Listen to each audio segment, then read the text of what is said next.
Bismillahirrahmanirrahim. Alhamdulillahi rabbil alamin. Wassalatu wassalamu ala Rasulillah wa ala alihi wa ashabihi ajmain. Dasar kaji kita surat Al-An'am, surat yang ke-6 ayat 42 dan seterusnya. Halaman 132. A'udzu billahi minasyaitonir rajim. Bismillahirrahmanirrahim.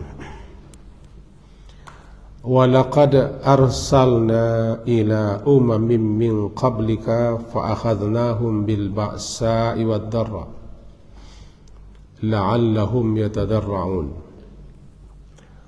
Falawla idza ja'ahum ba'suna tadarra'u walakin qasat qulubuhum wa zayyana lahumus syaitanu ma kanu ya'malun falamma nasu ma dhukiru bihi fatahna 'alaihim abwaaba kulli syai' hatta idza farihu bima utu akhadnahum baghtah fa idahum mublisun.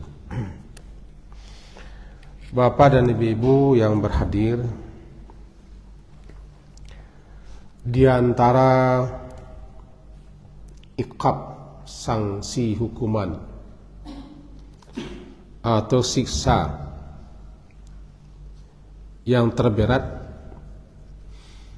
adalah ketika seorang dicoba, diuji, lalu hatinya menjadi keras dan kesat. Namanya qaswatul qalb. Kesat, keras, tidak lembut dan tidak lunak hatinya. Menurut Imam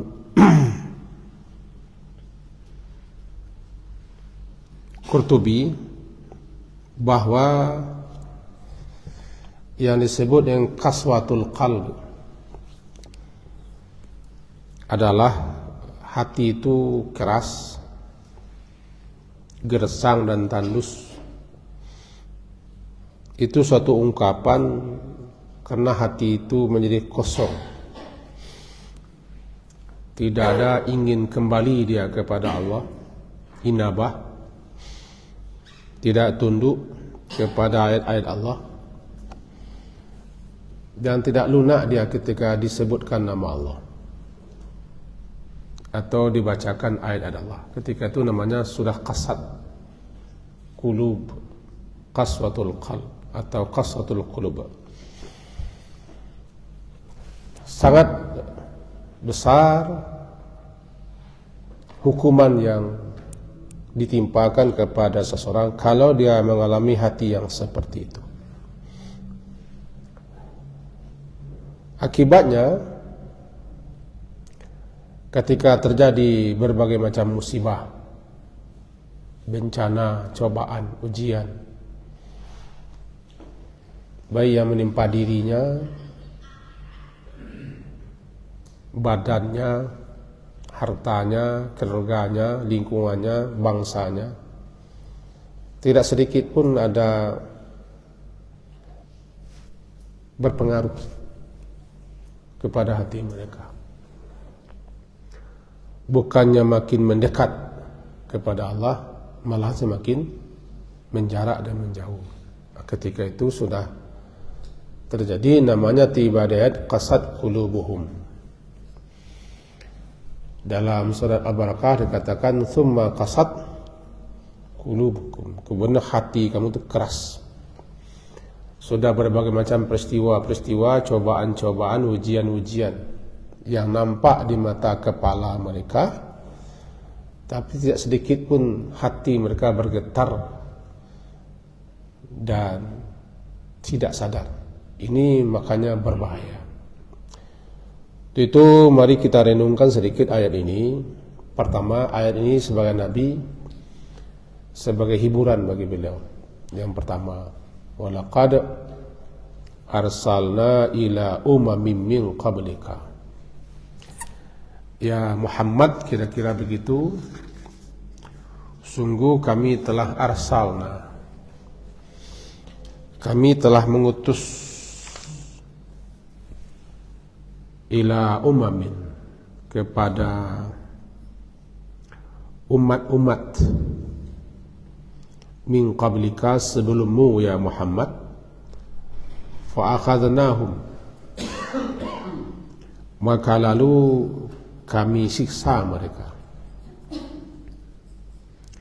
dengan menimpakan kepada mereka al-ba'sa, kemelaratan, wad-dharra, dan kesengsaraan, la'allahum, agar supaya mereka itu yatadarra'un, mereka itu tunduk merendah, memohon, mengadu kepada Allah.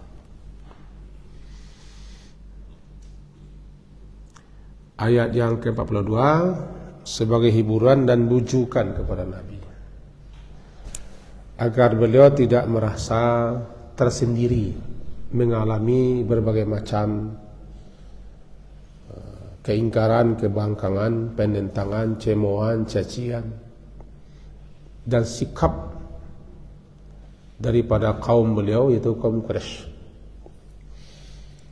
Sehingga beliau seakan-akan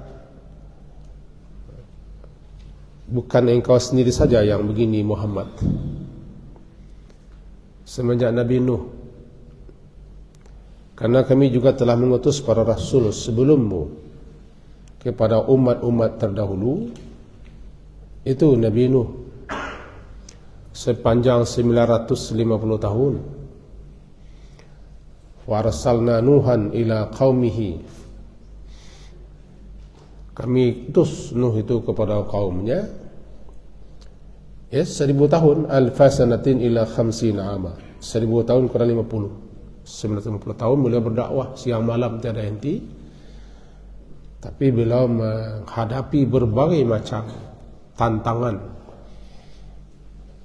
keingkaran, kebangkangan, bahkan daripada orang terdekat beliau sendiri, istri dan anak beliau, sampai rasul-rasul sesudah itu.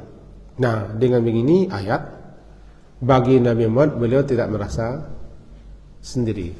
Tidak beliau saja yang mengalami itu, semua rasul mengalami itu. Itu maka kata para ulama, ini bagi beliau sebagai hiburan dan bujukan. Memang begitulah tugas para rasul, dan memang begitulah umat-umat yang didakwahi, diseru oleh rasul. Dan tidak semua orang diseru itu mau. Dan ini juga bagi para juru dakwah, para mubaligh, para alim, para ulama, atau para ustadz, harus juga menyadari tidak semua yang kita sampaikan itu mau orang mendengar, mau orang menyimak, memperhatikan. Bahkan ada yang membantah, menentang, mengingkari, menolak. Bukan orang kafir, kaum muslimin sendiri. Jangankan orang kafir, orang ingkar, orang musyrikin, kaum muslimin sendiri tidak semuanya mau didakwahi. Ketika dibacakan ayat-ayat, dijelaskan, tidak semuanya mau mendengar. Ketika dibacakan hadis-hadis Nabi dan diuraikan syarahannya yang telah disyarahkan oleh para ulama-ulama, tidak semuanya mau. Apalagi orang kafir. Jadi jangankan kita, sekaliber rasul-rasul, lebih-lebih yang namanya ulul azmi, rasul-rasul yang terkenal dengan mempunyai keteguhan luar biasa, tekad yang membara, keistiqamahan, kesabaran, dan seterusnya. Nabi Nuh, Nabi Ibrahim, Nabi Musa, Nabi Ismail, Nabi Isa, dan Nabi Muhammad ulul azmi. Mereka mengalami tantangan-tantangan tidak tanggung. Kalau tidak ada tantangan itu tidak dakwah. Itu ceramah, tepuk-tepuk orang ceramah, galak-galak orang, tersiuk-siuk orang, onde-onde orang, itu ceramah, taklim namanya. Kalau tidak ada. Nah, contohnya Nabi Muhammad, beliau mendapat tantangan daripada kaum beliau sendiri, orang-orang terdekat beliau sendiri. Bahkan baru saja 3 tahun pertama setelah itu beliau menyampaikan, yang menentang pertama kali paman beliau Abu Lahab. Tabbat yada abi lahabin wa tab. Itu jawaban karena beliau menggunakan kata-kata taballaka ya Muhammad, celaka engkau ya Muhammad. Itu yang pertama. Yang kedua, tidak semua azab, siksa, petaka, bencana, musibah itu orang-orang menyadari itu adalah suatu peringatan, suatu cobaan, suatu teguran. Wala nutiqannahum minal adabil adna dunal adabil akbari la'allahum yarji'un. Intinya tidak semua. Jangan orang kafir, kaum muslim juga. Mereka sering-sering mengembalikannya kepada bencana alam, fenomena alam, kekuatan alam dan seterusnya. Seperti ini. Karena mereka menentang, mengingkari, memusuhi, bahkan menyakiti, menteror, membunuhi para pengikut-pengikut Rasul. Bahkan Rasul sendiri ada yang mereka bunuh, seperti Bani Israel. Fa'akhadnahum, maka lalu kami siksa mereka dengan ba'sa. Diterjemahkan di sini ba'sa itu dengan kemelaratan. Kita baca dalam kitab yang dimaksud dengan ba'sa adalah kemiskinan. Itu musibah yang menimpa harta. Misalnya ladang-ladang, kebun-kebun, usaha-usaha perdagangan, peternakan. Apapun yang menimpa terhadap usaha, harta benda, sehingga tiba di sawah-sawah kita tidak menjadi kekeringan, tiba di kebun-kebun tidak memetik, tiba di usaha-usaha lain lah bangkrut atau pilot atau berbagai macam. Itu menimpa, yang menimpa itu namanya ba'sa. Diterjemahkan di sini dengan kemelaratan. Maka kami timpakan, kami siksa mereka dengan ba'sa itu, dengan kemelaratan tentang menimpa harta mereka. Dan darra. Ad-darra ini kata beliau para ulama kita yang menimpa badan, berupa penyakit-penyakit seperti pandemi kemarin atau wabah-wabah, virus-virus.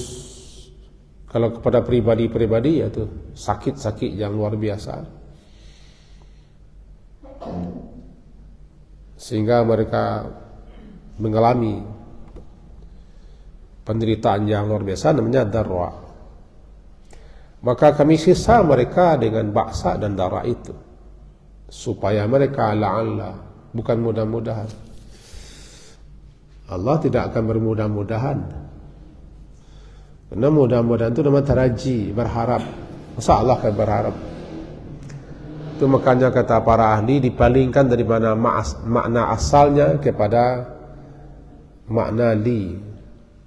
Apa maknanya? Bukan mudah-mudahan, supaya, agar supaya dengan ditimpakan kepada mereka al-ba'sa, kemelaratan, kemiskinan dan seterusnya, atau ad-darra, berupa yang menimpa diri-diri mereka atau masyarakat atau bangsa, supaya dengan begitu mereka yatadarra'un. Apa yatadarra'un? Ya, supaya mereka itu memohon kepada Allah dengan merendah diri, berlindung, mengadu kepada Allah. Itu tujuannya. Falaula idh ja'ahum ba'suna tadarra'u. Falaula, maka kenapa tidak ketika datang kepada mereka ba'suna tadarra'u, kenapa mereka tidak tadarru', merendahkan diri, tadarru'? Kalau di sini terjemahkan tetapi mengapa mereka tidak memohon kepada Allah dengan merendahkan diri? Kalau arti bahasanya ya, maka kenapa tidak? Falaula, maka lau kenapa? Apa tidak ketika datang kepada mereka bak sunnah kemelaratan yang kami timpakan, mereka bertadarruk, merendah diri kepada Allah, memohon, meminta berlindung dan mengadu, malahan tetapi kasat qulubuhum. Kasat di sini terjemahkan kasat, keras hati mereka. Bukannya mereka bertadarruk, menyadari kesalahan mereka, kelelahan mereka, kekeliruan mereka, kesesatan mereka, kebangkaran dan kesombongan mereka. Malahan hati mereka mengeras, membatu. Tidak berpengaruh sedikit pun al-ba'sa ad-darra yang ditimpakan itu. Kita ambil contoh. Ada orang yang ketika terjadi petaka bencana, sadarnya itu barangkali lah banyak kelalaian kita lah banyak melakukan berbagai macam maksiat, dan ikut teguran, aku namanya pengaruh, lalu bergetar hati mereka mah. Hati mereka lembut dan lunak, capek dibawakan ke diri. Tetapi ada orang yang tidak membawakannya kepada itu. Bukannya mereka menyadari kelalaian mereka, keingkaran mereka, kesombongan mereka, kebangkang mereka, kezaliman dan kelelahan mereka. Tidak. Walaupun sudah ditimpa. Taruhlah Gunung Merapi. Ada yang tidak pengaruh? Atau kemarin tsunami di Jepang terjadi lagi. Ada yang tidak pengaruh? Tetapi malah kasat jangan waktu itu. Kalau kasih itu tidak pengaruh lah.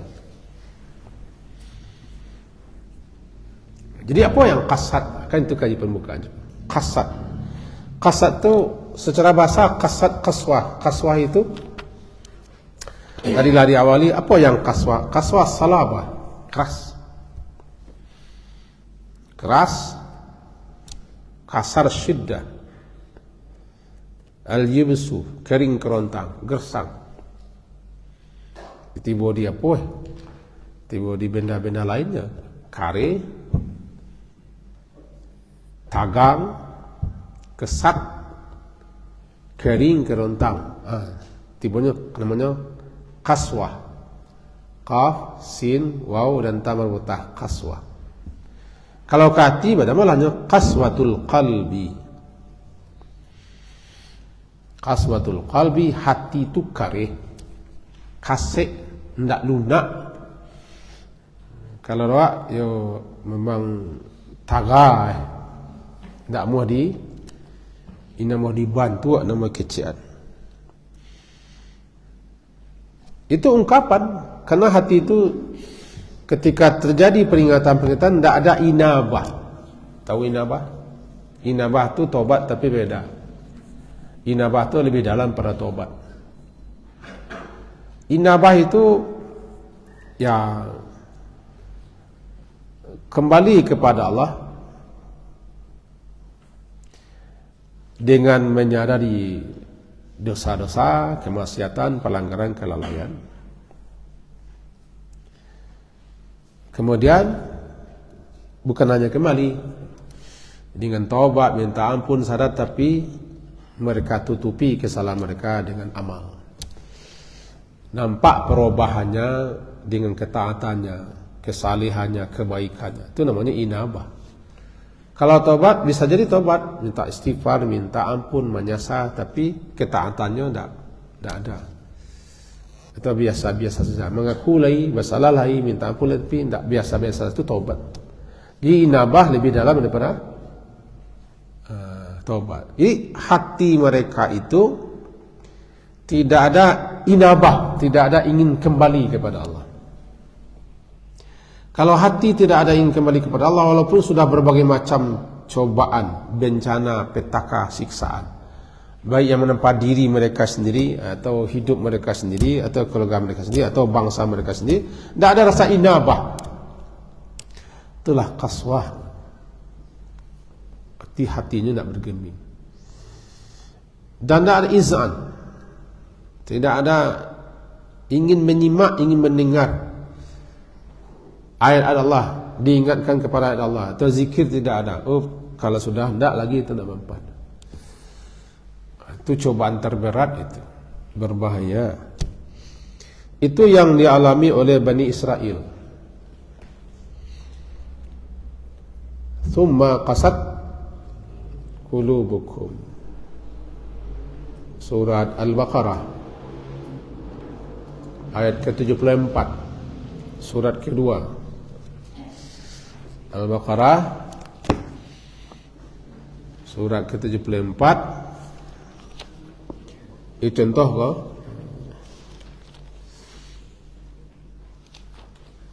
A'udzubillahi minasyaitonirrajim. Bismillahirrahmanirrahim. 74. Halaman 11. Tsumma qasat qulubukum min ba'di dzalika. Kemudian qasat. Maka qasat. Hatimu menjadi keras, membatu. Kesat. Keras, kesat. Mimba di dzalika.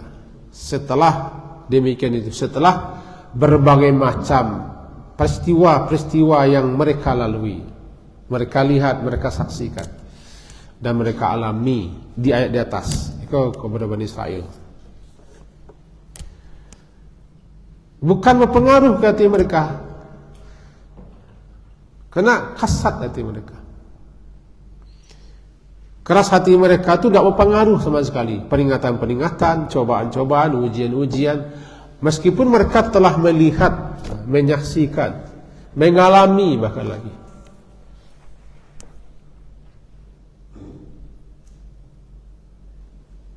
Fayakal hijarah, maka dianya hati kamu itu seperti batu. Aw asyaddu qaswa, atau lebih keras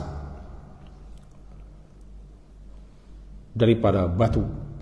Asyaddu qaswa, lebih keras daripada batu. Kenapa? Batu ada juga yang pecah. Wa inna minal hijarah, dan sesungguhnya di antara batu itu lama yatafajjaru minhul anhar. Ada yang yatafajjar, ada yang memancar daripada batu itu sungai-sungai. Yatafajjar, ada sungai-sungai yang memancar.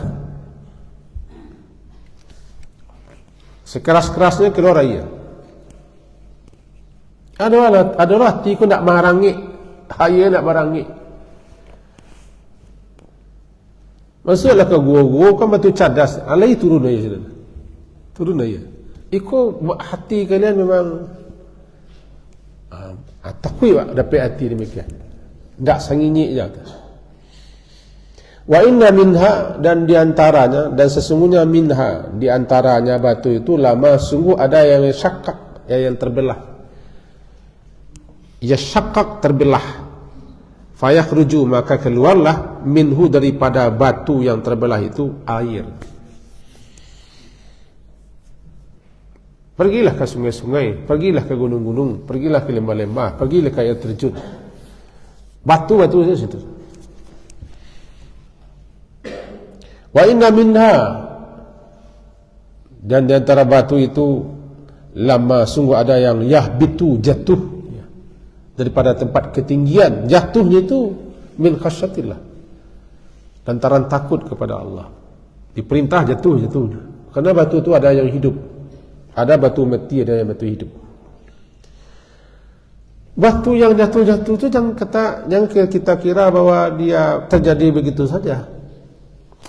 Kalau orang yang ilmiahnya kan selalu dikaitkan kepada peristiwa-peristiwa. Tidak semuanya bagi orang yang beriman pasti dapat restu, dapat izin daripada rajanya. KPU saja nak dapat izin daripada rajanya, nak mau dia bicara apa-apa, harus tunduk. Maaf. Batu juga dapat izin jatuh. Jadi sekeras-keras batu, lebih keras hatilah membatu, lebih keras daripada batu. Takut tak kalau dicoba dengan itu? Kalau begitu apa tanda-tanda hati membatu? Tak mempan. Apa yang tak mempan, tidak mempan, nasihat lagi. Ayat-ayat yang disampaikan tak berpengaruh. Tak berpengaruh. Tak berpengaruh. Kekesatan hati itu, itulah yang mendatangkan, melahirkan, menyebabkan namanya kesesatan. Kekerasan hati menyebabkan dalal, sesat. Menyebabkan orang tidak mau menerima mereka, tidak mau menerima lah, istilahnya inggilak lah, tidak boleh. Tutup mati itu repek, melantun maksudnya. Dan tidak ada kusuk, tidak tunduk, tidak mau mengerti, tidak mau paham, tidak mau mendengar, tidak mau kecekkan, tidak mau menerima nasihat. Itu pertanda hati sudah mulai membatu. Kalau itulah hati cepet-cepetlah berdoa kepada Allah. Tukarlah hati yang tidak lain kalau aku nak hati orang tu. Jadi bagaimana supaya lembut? Zikir. Ada zikir. Zikir. Kalau nak mempan zikir, berdoa kepada Allah supaya zikir itu menjadi mempan dia. Kan zikir pelembut hati, penentang hati. Zikir, kalau lalai kita daripada zikir mengingat Allah, hati kasar, keras. Makanya ketika hati gelisah, resah, kaji yang kemarin saya ingatkan. Resah, gelisah, takut, cemas, duka, rusuh, sedih, gundah gulana. Apa yang diajarkan Nabi? Zikir. Zikir. Barangkali masih ingat seminggu yang lampau. La ilaha illallahul azimul halim. La ilaha illallah rabbul arshil azim. La ilaha illallah rabbus samawati warbul ardi warbul arshil karim. Atau Allah Rabbi la usyriku bihi syai'a. Atau la ilaha illa anta subhanaka inni kuntu. Dan sedemikian zikir-zikir saja untuk melunakkan hati. Hati itu makanan zikir, makanan hati zikir. Membaca kitab Allah. Ini dengarkanlah ayat Allah. Baru kau nak masuk ayat, kau tak dihafal. Apa itu tergantung awak. Baru kau sesuatu dijalihkan, diterangkan, tak masuk ayat kau. Bahkan tak mahu mendengar ayat. Aneh. Ada guru atau siapapun yang membaca ayat, dijelaskannya tafsiran, tak mahu mendengar. Aku cepet-cepetlah, aku dian. Cepet-cepetlah sadar orang nomor itu. So pelembut hati itu kita jauhi. Makanan hati kita jauhi. Kembali kita kepada yang tadi. Kesat hatinya dalam ayat kesat hati. Wa mallahu bighafilin amma ta'malun. Dan tidaklah Allah itu lalai tentang apa yang kamu lakukan. Itu surah Al-Baqarah. Kembali kita ke surat Al-An'am tadi. Apa surat Al-An'am ayat yang ke-42 bunyinya? Kita lanjutkan sedikit lagi. Dikatakan di sini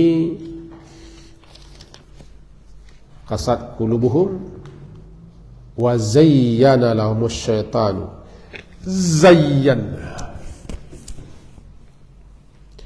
zayyana menghiaskan atau menjadikan indah, dihiaskan oleh setan. Apa yang dihiaskan oleh setan? Kesyirikan, kemaksiatan, kebangkangan, kedurhakaan, keingkaran, kezaliman. Karena itu dihiaskan menjadi indah di mata mereka. Kebatilan itu yang menjadi indah bagi mereka. Kesesatan yang menjadi indah. Kekufuran menjadi indah. Kedurhakaan menjadi indah. Kesyirikan menjadi indah. Kelaliman menjadi indah. Kedustaan menjadi indah. Yang terjadi kini menjadi indah. Kenapa indah? Dihiaskan. ditazin, dijadikan indah oleh setan dengan bisikan setan, sehingga yang jelek itu jadi buruk. Jadi buruk itu setan. Buta mereka. Kalau setan membisik-bisikkan dan jelek menjadi baik, maka dia sudah masuk perangkap setan. Izayyana lahum syaitan, setan menjadikan indah, menghiaskan setan kejelekan. Di sini kan kekufuran, kesyirikan, kefasikan, kebangkangan, kedurhakaan atau kemaksiatan, kesombongan dan segala macam dihiaskan oleh setan ke dalam pikiran hati mereka sehingga jadi indah bagi mereka. Namanya zayyan. Bukannya sadar dengan peringatan, dengan teguran, tapi justru apa yang mereka lakukan itu bagi mereka jadi suatu keindahan. Apa indah? Senang mereka bergelimang dalam kesesatan, dalam keingkaran, dalam kebangkangan, kemaksiatan, kesombongan, kelaliman, kezaliman, kedustaan demi kedustaan, kebohongan demi kebohongan, ketamakan demi ketamakan, keserakan demi keserakan. Tu dan takwi awak. Hatinya lah kareh, bisikan setan, pengaruh setan, bujukan setan, rayu setan yang didengarnya sehingga semuanya menjadi indah dipandang mereka. Binga, lamantun itu mantun, lamantun kritikan Allah namanya tidak ada. Binga sih baca ada. Binga sih baca baca. Apalagi kalau apalagi nyakapi musyrik. Sedangkan lai bagamonya binga. Kecuali medsos sudah labara hujatan, kritikan, bagana binda ada. Jangan belah daluan dan hunan dawa. Ndak bahati le. Indak bahati le. Kalau ndak bahati itu ndak hati orang le. Seorang ulama mengatakan berdoalah kepada Allah, ya Allah kau ndak hati manusia mau pakai nama. Ndak hati orang mau pakai nama. Tukarlah hati kau menjadi hati orang. Itu doa. Cuma ndak mampat. Ibadah tadi kan ditimpakan baksa darah ndak mampat. Ndak mampat. Ndak pengaruh. Kenapa? Hati mereka kesat.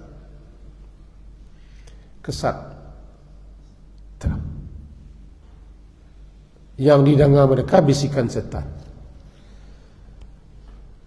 Zayyana lahum syaitan, dan menjadikan indah atau menghiaskan kepada mereka syaitan makanu ya'malu. Apa yang mereka perbuat itu yang tadi mereka perbuat adalah kesyirikan, kebangkangan, kedurhakaan dan seterusnya. Nah, karena kita fokus kepada kasat, ya kita lanjutkan kasat seketik lain. Itu cukup tertunda 5 minit, jadi kita tunda. Jangan cedek-cedek jam. Bahkan 2 minit memiliki kamera tadi. Jadi 5 minit, 7,5 minit. Lalu hati yang seperti itu bagaimana supaya bisa lembut, kekesatan, kekerasan hati bagaimana supaya lunak. Di antara hal-hal yang dapat melembutkan hati, melunakkan hati, nah pengaruh nasihat ayat-ayat. Ia pertama al-iktharu min dzikrillah, banyak berzikir mengingat Allah. Tapi zikir yang dipahami. Bukan zikir lo, kadang-kadang zikir tapi zikir enggak tapik lo, enggak betul. Banyak berzikir kepada Allah. Al-ikthar min dzikrillah. Banyak berzikir mengingat Allah. Tentu jangan zikir-zikir yang disyariatkan dengan cara-cara yang telah dituntunkan Nabi sallallahu alaihi wasallam. Itu zikir. Zikir itu penenangnya. Tuh. Ala bi dzikrillah tatmainnul qulub. Ala bi dzikrillah, ketahuilah mengingat hati itu hati, mengingat Allah itu hati akan tentram, tenang, tentram. Biar saja lah, tidak masalah. Orang selama zikir kita tengah. Di samping ini kan kaji kita kan zikir nak berzikir dengan zikir-zikir yang telah dijelaskan. Kan zikir itu penentram hati. Penentram hati. Minimal yang 5. Tasbih, tahmid, tahlil, takbir, hauqalah. Tapi subhanallah, alhamdulillah, la ilaha illallah, Allahu akbar, la haula wala. Cuman tentu membacanya dengan pemahaman dan kekhusyukan. Terus baca-baca. Apakah langsung hati itu lembut? Enggak. Sebab hati itu lebih karak. Mudah-mudahan terkena kaji ke petang. Serangkan kami seri teratak siswa bahampian kain itu ke batu. Telah tabah karak. Itu bahampian. Wah, jangan bahampian kain di. Mangkuan. Teratak. Baiklah menyasah teratak. Bahampian tu lah. Baik, sebut. Tak mau dia opok-opok sangat ni dah. Lalu gugurnya nama itu rinso wati namanya itu. Kalau lah tabah karaknya kareknya itu bahasa wakno nang kedipungkang gajah harimah mem pamungkangnya hehe macam itu. Itu rimah nak. Ha? Rimah sekarang cik duang, anak pungkang gajah. Zikir nak mah zikir astagfirullah selesai, dah amuh dah. Sabana-mana zikir memahami apa yang dibaca. Caranya pun sesuai tuan. Lembut hati. Teruslah. Bakusuk kalau mandi ku bakusuk. Sampai hati itu lunak. Lama, kenapa lama? Kalau lah bakari lama. Jadi perbanyak zikir. Zikir pelembut, penenang dan pententram hati. Satu. Yang kedua, qiraatul Quran. Perbanyak baca Quran. Tapi kata para ulama, bukan membaca-baca sebenarnya. Disiko disebutkan memperbanyak baca Quran itu adalah mentadaburinya. Apa yang maksud mentadaburi? Merenungkan, memahami apa petunjuknya, apa isinya. Itu namanya membaca Quran bitadabur, membaca Quran dengan ditadaburi. Kemudian apa lagi? Mendengarkan nasihat-nasihat mereka, taklim. Bawalah hati itu ke majlis taklim. Duduklah. Sabana duduklah mendengarkan. Sebab kalau tidak dibawa ke taklim, tidak ada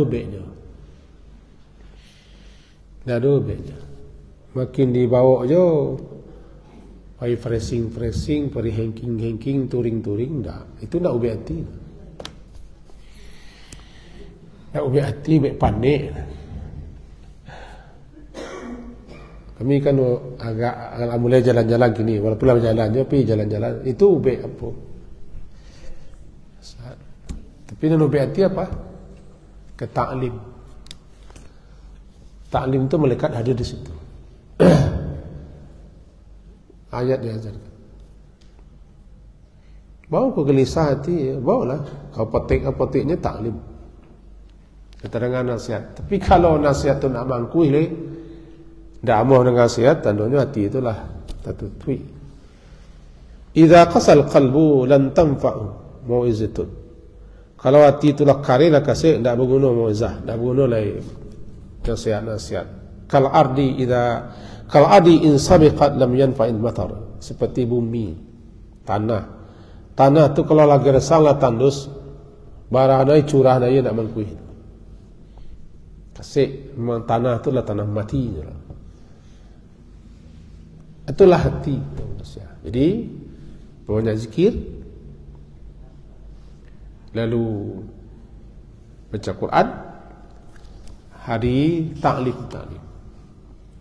Taklim lah, bukan apa? Ya taklim lah. Kajian-kajian yang sifatnya keilmuan. Ada dasar-dasar kajiannya. Taklim. Lalu kemudian banyak mengingat mati. Banyak mengingat mati itu melembutkan hati, melunakkan hati.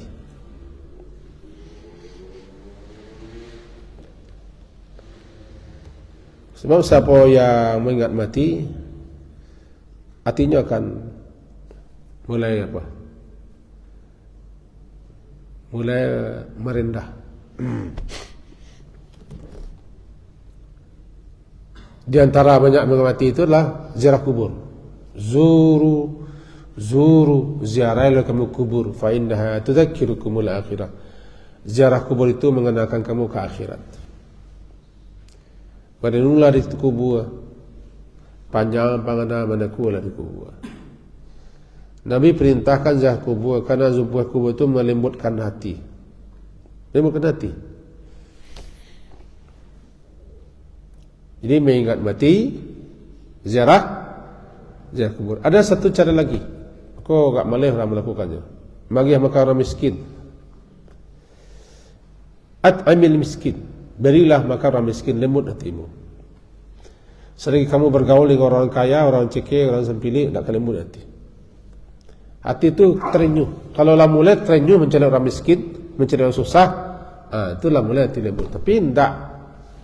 Orang susah, orang payah, tidak ada seketik je, hati cekuk masih karih. Dah tercerabut kelembutan di hati ini. Jadi in aratta talina qalbika, jika engkau inginkan lembut hatimu, at'amil miskin, beri makan orang miskin. Kalau sedekah, wamsah ra'sal yatim, kalau ada anak yatim kecak-kecak kepalanya. Nak lunak, nak mengalir lunak suka.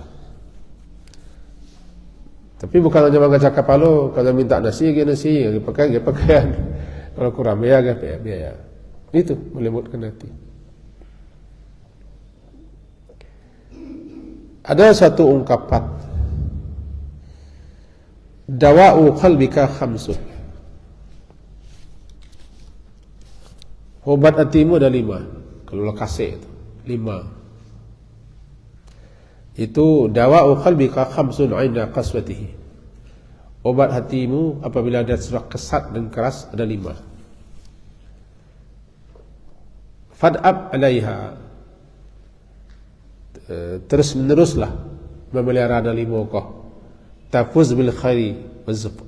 Tafuz bil khairi waz-zafri. Engkau nanti akan dapat meraih keberuntungan dan kebaikan. Ada 5 itu. Khala'u batni, kosongkan perut. Artinya puasalah. Berpuasalah. Kalau kenyang itu mengeraskan hati. Wa Qur'anun tadabbarhu. Wa Qur'anun tadabbarahu. Quran tadaburilah. Baca Quran tadaburi. Bukan hanya membaca untuk tamat dapat pahala. Quranun tadabbaru. Itu. Seketik lain.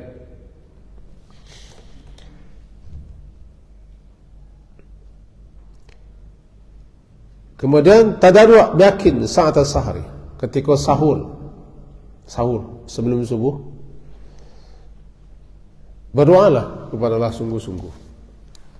Ada 3 Itu waktu Allah turun ke langit dunia.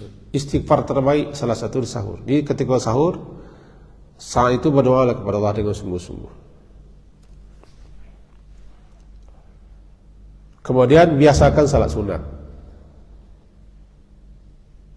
Terakhir, antujalis ahlal khair wa khabar. Sering-seringlah duduk dengan orang-orang yang berilmu, orang-orang alim, orang-orang yang banyak berbuat kebaikan. Cocok duduk mereka. Itu obatnya.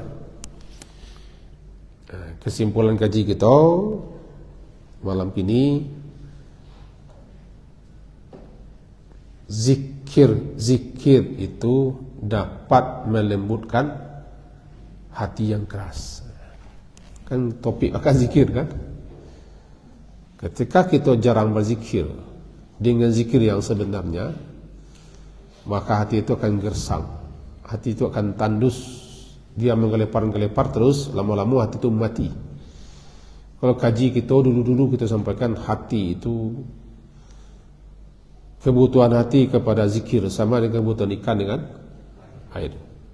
Maka ketika ikan dijauhkan daripada air, ikan itu akan menggelepar-gelepar, lama-lama ikan itu mati. Begitulah kalau hati dijauhkan pada zikir, maka lama-lama hati itu mengeronta, menggelepar-gelepar, tandus, gersang, lalu mati. Kalau sudah mati, kasat hati itu. Itu kaji kita malam hari ini. Semoga berfaedah dan manfaat untuk kita semua. Dengan tetap kita tidak lari pada tema berbanyak zikir. Lebih-lebih ketika sedih dan duka, ketika risah dan gelisah, ketika tidak tenang, tandanya minta makan. Ingat, kalau hati tidak tenang, dia minta makan. Lahres namanya. Tiba di parik, kalau parik lama ngareo, makan lo, didingin masin. Di hati kadang-kadang tidak terasa itu. Lah gelisah, lah resah, lah takwi, lah sama, lah menyajuk, lah mengkuruk, lah khawatir, lah cameh, lah gundah hulana, lah nak tanang. Hendaknya dia lagi ya. Dia ajak ya pai kemana? Shopping tak amuan. Kau nak menaga shopping, kau kadang-kadang hendak menaga shopping. Hendak objeknya itu. Sekian diakhiri dengan subhanakallah walhamdulillah asyhadu an la ilaha illa anta astaghfiruka wa atubu ilaik. Sallallahu ala Muhammadin wa ala alihi washabihi jami'in. Alhamdulillah. Assalamualaikum warahmatullahi wabarakatuh.